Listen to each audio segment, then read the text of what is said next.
Mu kiseera kino ng'omuwendo gw'abavubuka gweyongedde mu ggwanga ate nga n'amatendekero aga waggulu buli lukya gafulumya abavubuka abamaliriza emisomo gyabwe, ekizibu kye basinga okusanga ly'ebbula ly'emirimu kati eryafuuka oluyimba mu ggwanga. Kino kye kyawayiriza gavumenti ya kuno okukwatagana ne ginnaayo eya United Arab Emirates okutwalangayo abakozi mu makubo amatuufu mu kifo ky'okukukusibwanga obukukusibwa. Kyokka wadde nga kino kiri kityo, bannayuganda bangi abakolera mu nsi ezo bakyasanga obuzibu bw'amaanyi naddala okutulugunyizibwa abantu be bakolera mu mawanga ago.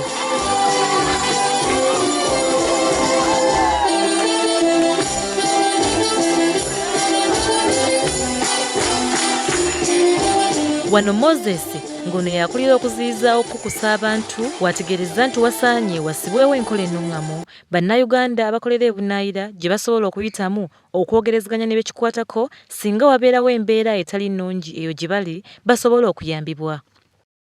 Obuvunaanyizibwa buli ku companies batwala. So ffe kye tugamba abaana abagenda ebweru bonna sebagenda ku companies na license. Era kati abagendera ne security nti balina mutawaana. Ababonaabona abatukubira amasimu kibi bagenda n'abantu ba bulijjo abatalina license. Okuba abantu ba mistakinga okubeera registered n'okufuna license. Omuntu alina okubeera ne license nga yamuweebwa Ministry ya Gender, Labour and Social Development ekukkiriza okurecruitinga n'okutwala abantu ebweru. Awo omuntu atalina license ezo. Moses ayongerako nti abakozesa bannayuganda basaanye basooke basomesebwe embeera gye balina okuyisaamu abakozi bano wabula si bo okukola kye baagala olw'okuba babawadde emirimu kubanga n'abakozi balina eddembe lyabwe. Era kati kampuni ziringa 5 ezirina license ezo. Kye tugezaako bulijjo okukubiriza abantu nti beebuuze bategeere license kampuni zino nga tebanaba kugenda bweru. Bakozese kampuni entuufu. Basobola okugenda ku Ministry ya Labour, oba bagenda ku Ministry ya Internal Affairs, oba bagenda okubuuza ba disozi bababulire kampuni entuufu beetegereze baleme kugenda n'abantu bakyamu.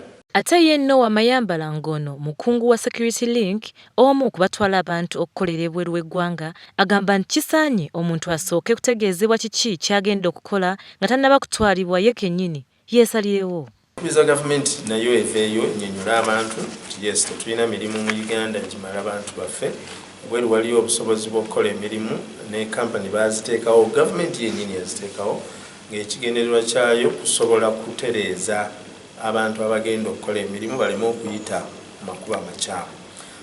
Olwaleero ebyogerwa bingi nti abantu babonaabonerayo naye buli lukya abantu bagenda beeyongera okutegeera ensonga lwaki tuleeta ba partners baffe tukola nabo abatwala abakozi bano bajje bawulire bannyonnyole eggwanga naffe kennyini n'abantu be batwala nti nedda waliwo enjawulo wakati w'okuyita mu makubo amakyamu n'amakubo amatuufu. Bw'ati alabudde ne bannayuganda ku makampuni amafere ageerimbika mu kutwala abantu ebweru kukola naye nga go galina ebigendererwa ebirala.